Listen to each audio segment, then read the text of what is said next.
8 o'clock pa nga yung pasok ko, pero 6 o'clock pa lang ay gumayak na ako. Alam niyo naman yung ate niyo mabagal kumilos. Charis! Pinaglaruan pa talaga ng ate niyo yung perfume, parang tanga. Hala! Isa nga sa mga rason kung bakit ako maagang gumagayak dahil malayo pa yung school namin. At tignan nyo nga maagang maaga pero mukhang haggard na yung tsura ng ate nyo. Charis! At halatang good students tayo dahil tayo pa lang yung unang tao sa room. Hala! Hindi!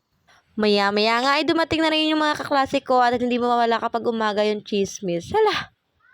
Dito nga pala ako nag-aaral sa Guimaras State University Baterna Campus College of Agricultural Sciences. Yes po, opo. Agriculture po yung atin nyo. Hala!